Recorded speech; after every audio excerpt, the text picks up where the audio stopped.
Hello everyone, this is summer season in Forza Horizon 4 and I'm going to show you the 2016 911 GT3 RS, or the first GT3 RS iteration for the 7th generation 911.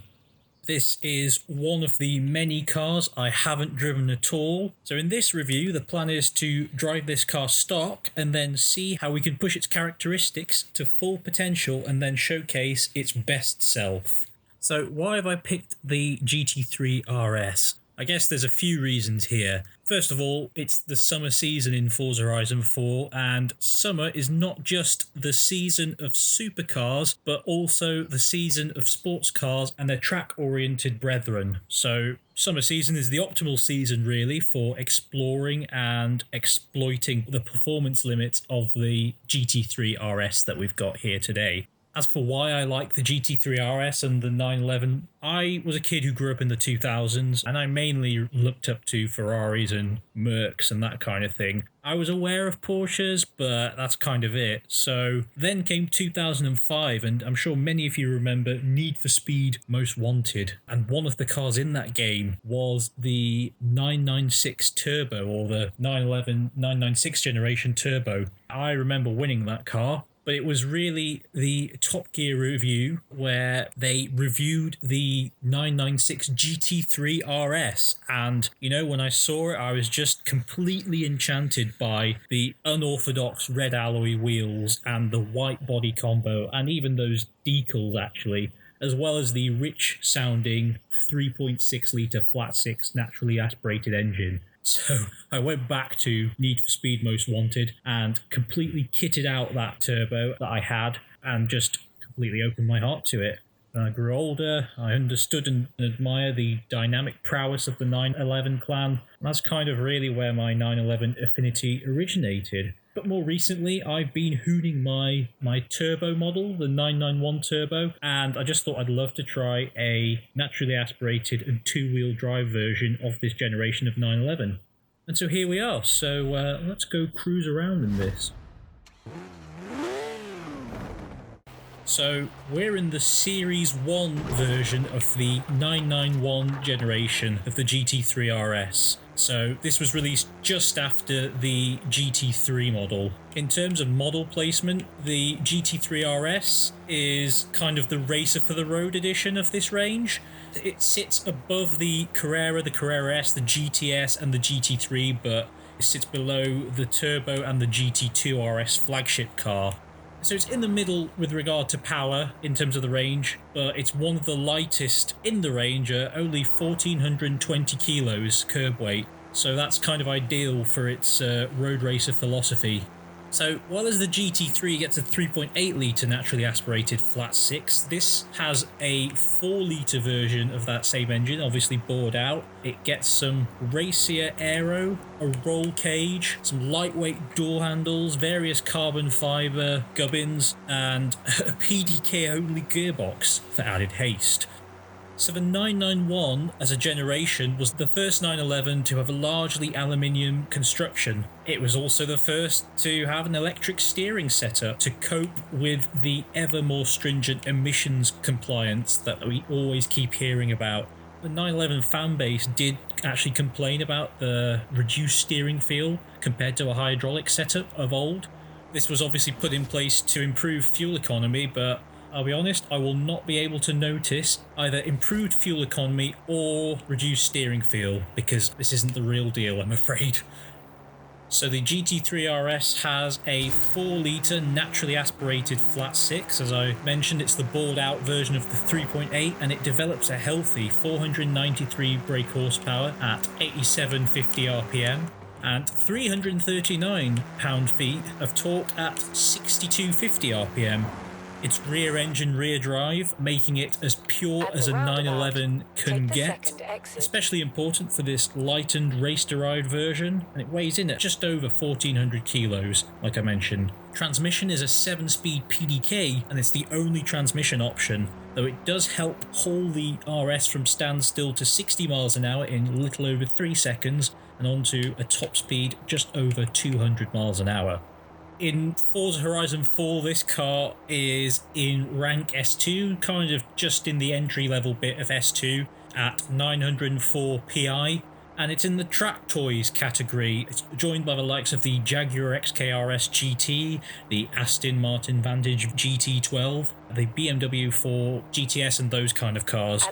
In real life, the main rivals are the Ferrari 488 Pista, the McLaren 570S Sprint, the Vantage V12S, Aston Martin. Those are just 3 other hardcore versions of their high-end base sports cars. So some pretty serious competition. With regard to the amount of credits this will cost you, if you were to buy it straight from the auto show new, it would cost you 235,000 credits. And back in 2015, when this car was released to the public in its current iteration, it costed just over 130,000 UK pounds, so around 150 grand in today's money.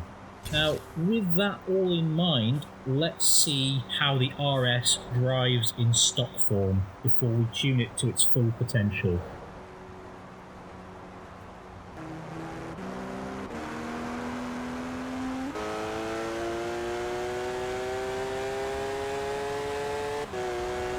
So I think the first thing that this car makes you aware of is its screaming, and that's in a positive sense, flat 6 engine. It revs all the way to just under 9,000 RPM, and that's pretty common for a race-orientated car. All the power is at the top end. And you know, the engine response is fantastic. As soon as I mash my right bumper stick here on the Xbox controller, it means business. And it's just so pure because it's a naturally aspirated engine and it sounds fantastic.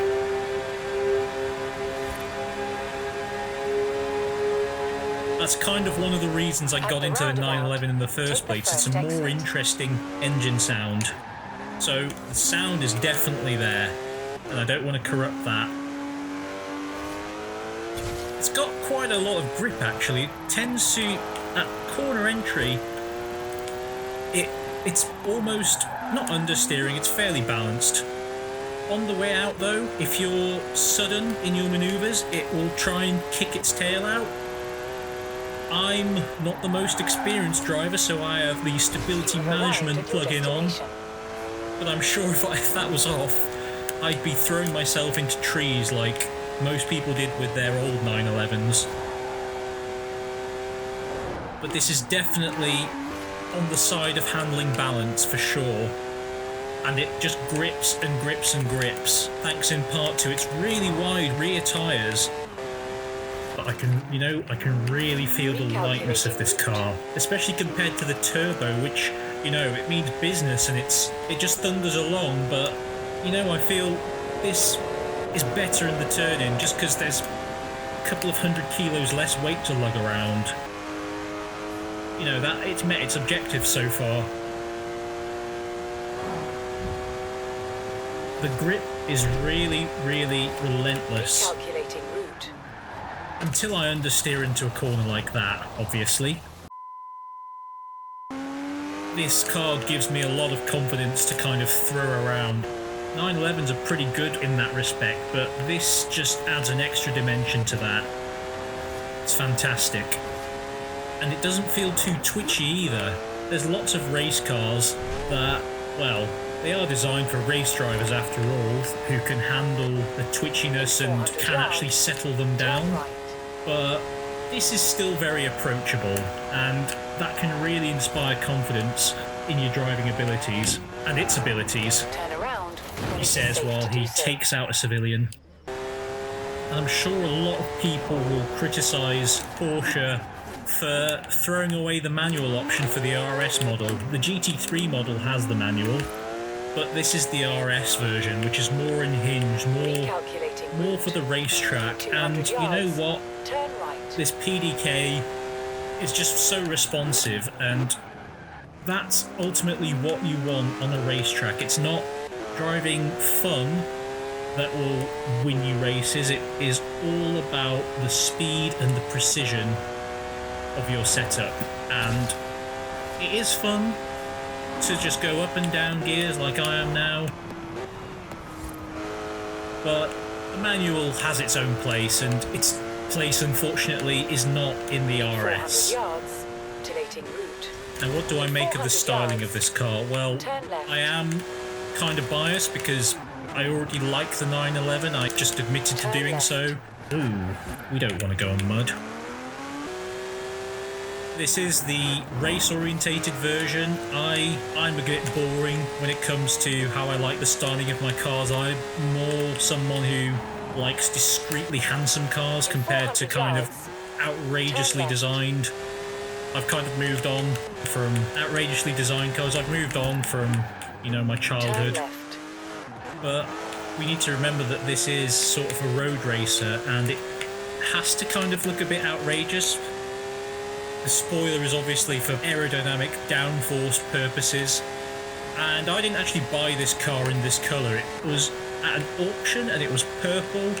I wanted to change it to white with red wheels, as that was the car I kind of fell in love with on Top Gear back in the mid-2000s.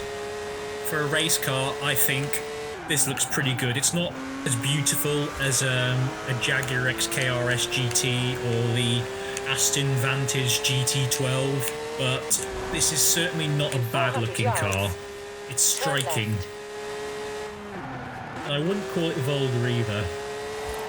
Honestly, this gearbox is just so quick. I don't think you'd want anything different for this kind of class of car, a track toy per se.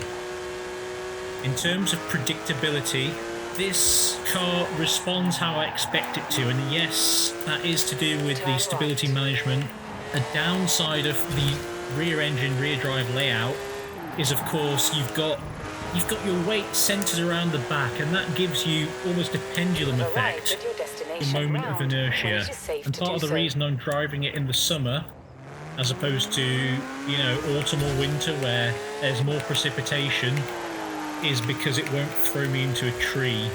This is the best season to exploit its potential, and, you know, I'm sure there's a lot of potential that this car has. Well, let's go and tune it. Turn sharp left. So, how can we make this car better?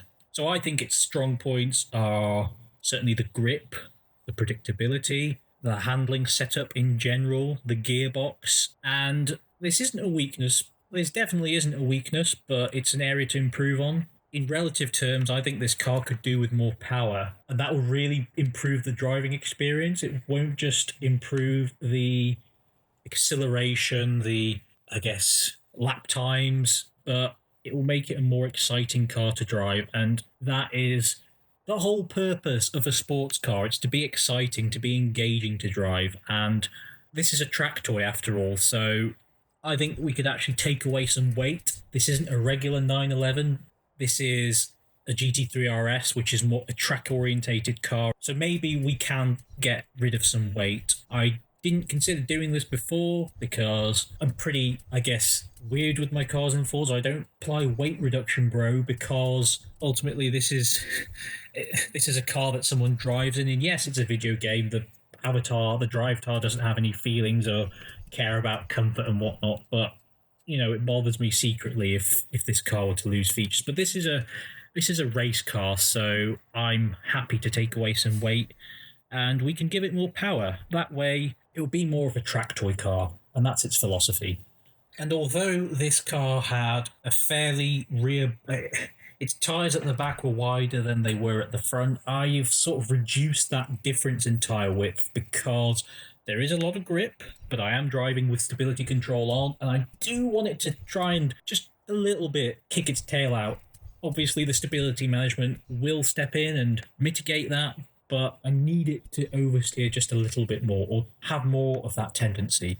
So let's go and upgrade this thing. Let's find out how this unhinged version drives. Let's get out the festival.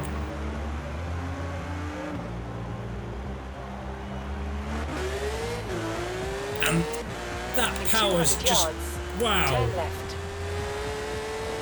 I can't tell you, I've missed the turning already. This is just incredibly fast. Turn around when it is safe to do so. Oh! That wasn't planned. That just goes to show how fast this car is now. Turn around. Not that it was slow before. I'm gonna have to go bumper view. This is just... this is ridiculous. In the wrong hands, this car could seriously cause harm, but that's not what we're here for. 400 yards. In the correct hands, this car could just annihilate somewhere like the Nürburgring or Imola or even Laguna Seca. Turn left. I just can't believe how quick it is now. And it revs to 9,500 RPM. The engine was pretty racy before, but now it's 100% there. I am genuinely gobsmacked by how responsive and light and agile this car has just evolved into. The amazing thing is, traction off the line is pretty much the same as it was before, so I suppose 10mm of wider tyre has helped a bit somehow, even though the horsepower increase is quite a bit. It's the equivalent of having a Mark 7 Golf GTI engine added to this car. That's an M4 GTS. I would annihilate that on the track now. And this car will be more agile than a lot of its key rivals. I mean, the XKRS GT, for example, that has a very heavy 5-litre supercharged V8, and it's a very capable car, don't get me wrong, but I think that is more of a cruiser that is wearing trainers than sort of a pure race car. And my eyes, they genuinely cannot cope with the speed. Blimey. This is just... this is insane. It's definitely less predictable than it was, but I'm sure in the right hands it's probably better than it was before. Ultimately, this does what it was supposed to do. It excites the driver, it rewards them when they make the best use of it. Before it was almost too easy to drive. Now I feel a little bit scared, but I also still feel just about confident enough. And it's still agile even in the slow corners, and you know, in tight corners, that's kind of hot hatch super mini territory, but this is still giving a really good kicking to these corners. Hello, brother. This is very exciting. It's just more exciting than it was before. I think we've fulfilled our mission. Now, cars come from the factory as they are stock for a number of reasons, which I'm not going to go into because there are quite a lot, but I think this car is more complete than when it came out of the factory. At the roundabout, take the second I think this car could really, really annihilate racetracks and really surprise people. Turn right. This could annihilate its rivals. It's actually amazing. One of the most exciting cars I've driven on this game in a while. I think the people who designed this car can go to bed really proud. I mean, it did come out a few years ago and there's a new 911 that's come out since, but good job Porsche, really fantastic.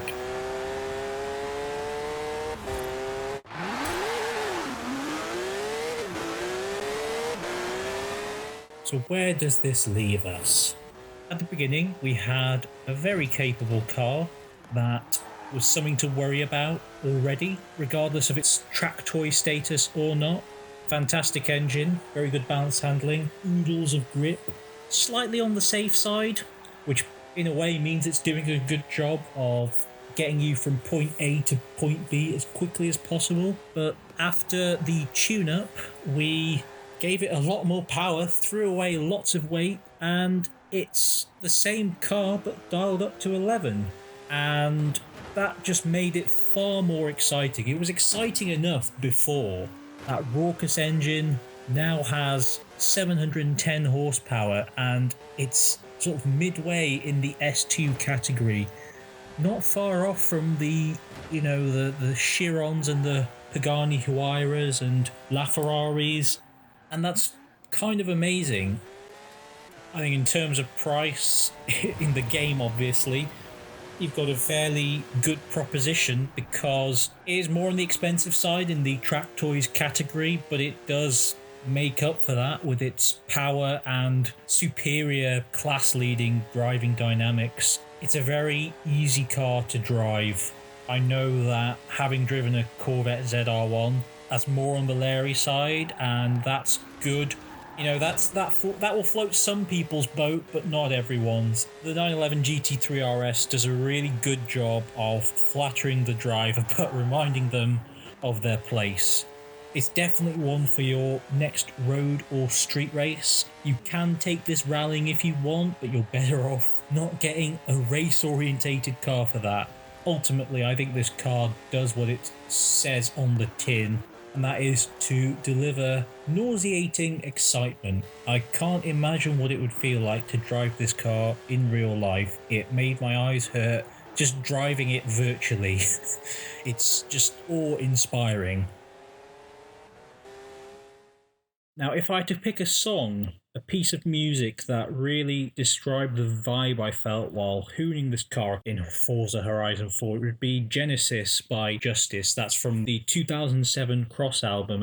Now, why did I pick this song? I picked this Justice song because it really gave me a sense of purpose while driving this car. This car is, yes, it's fun, but it's a Porsche. It's a serious car with serious performance. And I found this song elevated me a lot, but it also helped me concentrate and keep my eyes and ears on the road, which is really important when you're handling over 700 horsepower. There are some harsh notes, and I mean that in a positive sense, and this car is a harsh car. It certainly gets you moving, and that's why I've picked this song to describe the vibe I felt while hooning this 2016 GT3 RS 911. So, this was the 2016 Porsche 911 GT3 RS. It's fantastic for hooning around as a track toy in any racing or street race series. And the song that really got me into the flow of driving it was Genesis by Justice. Thanks for watching.